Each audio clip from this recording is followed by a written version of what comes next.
And joining us today on the Book Talk segment, great to welcome a woman who's written a book that is going to help a lot of folks, I imagine, since as we talk today, it's a lot of high schoolers are getting ready to graduate or maybe looking ahead toward college. She's written a book called Confessions of a Scholarship Winner, The Secrets That Helped Me Win $500,000 in Free Money for College, and how you can, too. We're joined by Kristine Ellis today from Tennessee, right, Christina? Yep, I'm here in Nashville, Tennessee. Nashville, Tennessee. I haven't been there yet. I want to get up there, but I hear it's a nice place to come visit. Oh, definitely. It's beautiful. You should definitely come visit. I will definitely get up there. And I grew up in New York, so I don't know a lot about country music, but that is the country music capital, isn't it? Yes, it is. There is no shortage of great country music here and great people. I'd like to see the Grand Ole Opry. I guess I don't know. Is that all rebuilt now? I know they had the storm that came through there a couple of years ago. Is that all back in good shape now? Have you heard? Or Yeah.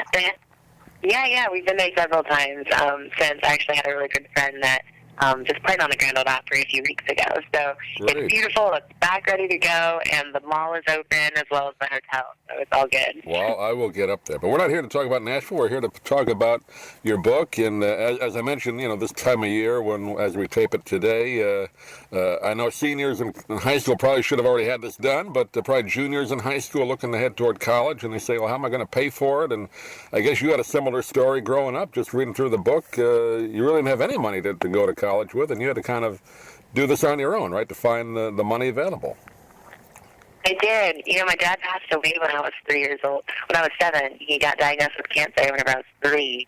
And, it was really challenging. No family ever expects to have to go through that. Hospital bills are expensive. And my mom ended up being a single mother after he passed away. So finances were a struggle. We really didn't know how college was going to be an option. And my mom actually sat me down the first day of my freshman year of high school, and she said, you know what, I love you, I believe in you, but there's no way I can support you financially once you graduate from high school, so you're on your own. And, that was really hard to choke down, but it was also one of the best gifts she could have ever given me, because it really made me start thinking about college and what I could do to stand out. So I actually recommend, as soon as you can start thinking about scholarships and how to pay for your college education, the better. If you're a freshman in high school, that's a great time, to start thinking about what kind of things can I do while I'm in high school to help my application stand out when it comes to scholarships and when judges are looking at them. There really are more than, many ways, I should say, of funding college through scholarship. I think a lot of people think, well, if I'm a great athlete, I'll get a free ride, and that may be the case, but that's a very tiny percentage, isn't it, of scholarships, right? The athletic way.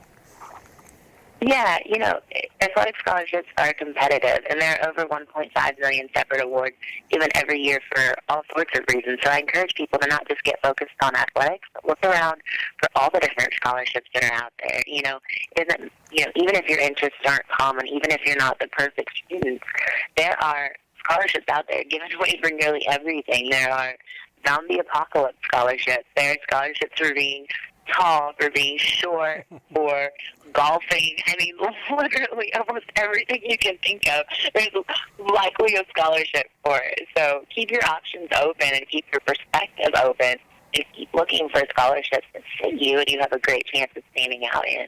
Yeah, I thought there was a funny one you had in there. I had heard of this before, but I wasn't sure if it was accurate. And then you had it in your book, a scholarship for left-handed students. There are scholarships if you're left-handed, right?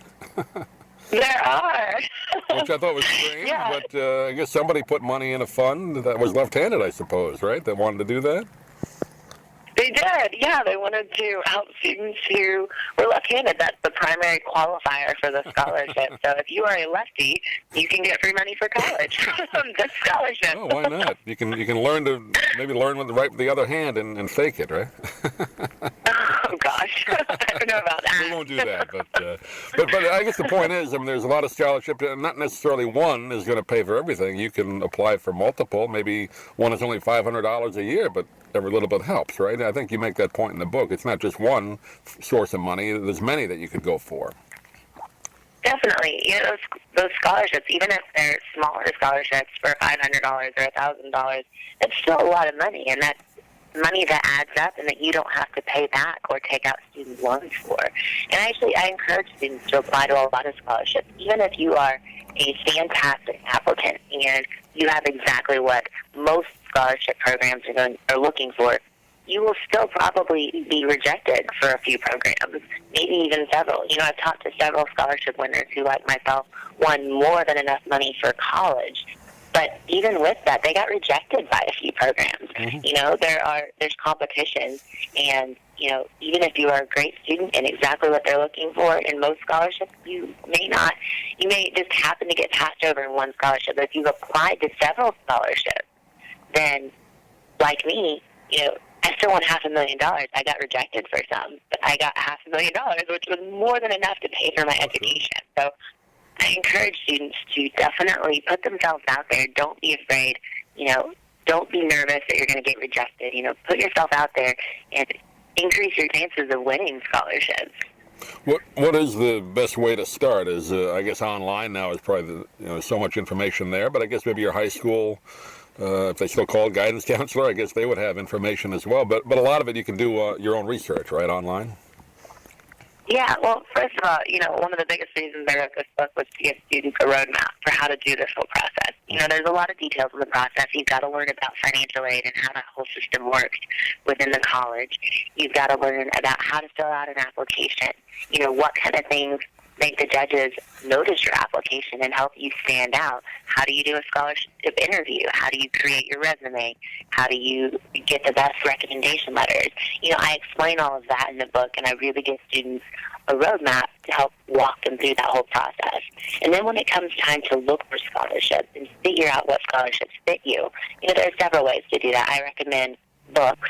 There are several great books out there that are thick and full of basically all of those 1.5 million scholarships that are given out every year. There's books like The Ultimate Scholarship Book and Kaplan Scholarships, and they break down everything. There's also online databases like Zinch.com and collegegreenlight.com that they actually, they allow you to create a profile.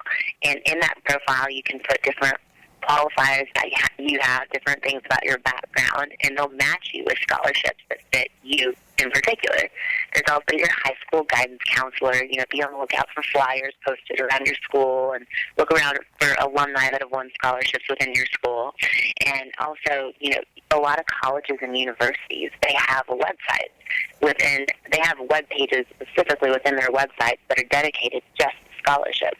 A lot of times they'll list scholarships that your particular university offers just for the students going to that university, or local scholarships in the area. So definitely look around and see what scholarships your school offers. And also look around your community. A lot of times it's listed at the local library or in the newspaper, or just with organizations in your community like the Rotary Club or Elks, or other just corporations or companies in your community. So just really be on the lookout. There are so many scholarships given out every year, so keep your eyes peeled and open for what's out there and what you might be able to win. And you go a lot into the book too. A lot of these scholarships, can be done through essay writing, and you give some tips on how to do that. It's really important, isn't it, Kristine, just being able to write and learn how to do that properly and in a concise way. A lot of these essays maybe are 500 words or less, and you can really make an impression that way, right? You definitely can. Judges are people. They love to see personal stories. They love to fall in love with personal stories. And you can do that through your essays. You can really engage scholarship judges and help them remember you by writing excellent essays. I actually have a whole chapter in the book dedicated to teaching students how to write essays. It walks them through the process of brainstorming. How do you even figure out what you're going to write that topic on? And it kind of walks students through how to start and how to create the most compelling story, even if it's within 500 words. I actually shared a lot of my story in my essay. I struggled a lot growing up. I dealt with self-esteem issues. I dealt with poverty. I dealt with bullying. And I talk about that in my essays. I want scholarship judges to know who I am. Even a lot of students think, I need to put this perfect impression across. I can't show that I've ever made mistakes or that I've ever struggled. But that's not true. A lot of times judges want to see that you've overcame challenges, that you've overcame struggles. It's not the fact that you went through hard times, but it's what you did as a result, and that you didn't let those hard times bring you down, but instead you stood back up and you worked through them. So I walk students through that process of how to basically just, put themselves onto the paper and write a compelling essay that stands out in these applications.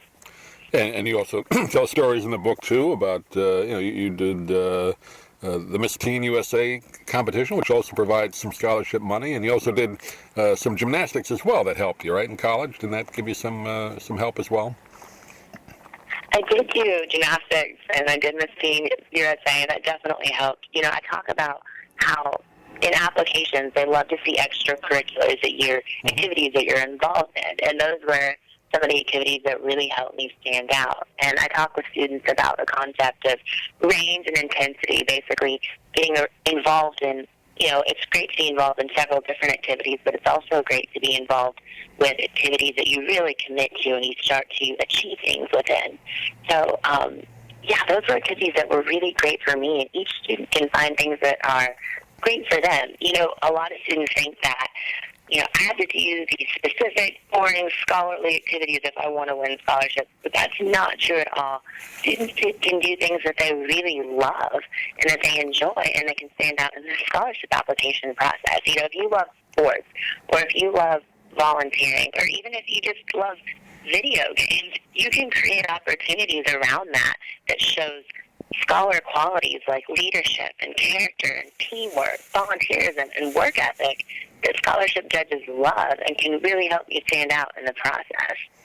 And I think that the message of your book, too, which a lot of people, I think, can get the best thing out of it, you can go pretty much to college. There's a way to do it, even if you don't have money. You may not go to exactly the college maybe you dreamed of as a kid right away, maybe later on, but you can go to college. It's a way to do it, no matter what your upbringing is. It's out there. You just have to do a little extra legwork, right? Yeah, definitely. It's been so discouraging watching a lot of the media over the last few years and just hearing about college costs rising and going through the roof. And, it's a real downer. A lot of students feel like, I could never go to college and this isn't an option for me. And they write themselves off before they even get a shot. Mm-hmm. And I just encourage you, if you're in that position, to at least give yourself a shot. Go for it.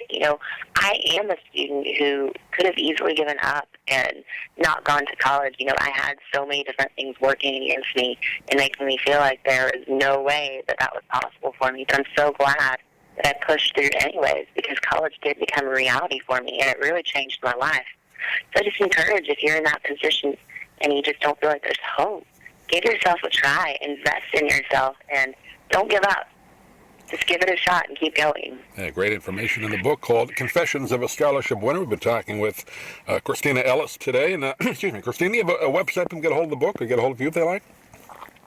Yeah, my personal website is KristineEllis.com, Christina with a K, and you can connect with me on social media. I'm on Facebook, Twitter, and Instagram, and I have all the links on my personal site. On Twitter, I'm at myKristinaEllis, as well as on Instagram, and Facebook is at Christina.m.Ellis. And the book is available at Amazon, Barnes & Noble, and pretty much anywhere books are sold. Great. Christina, appreciate you taking a few minutes today. You lead a busy life from reading it through you, but you're doing a good thing with this book. I think you're going to help a lot of people. Thank you. Thank you so much. Thanks for having me.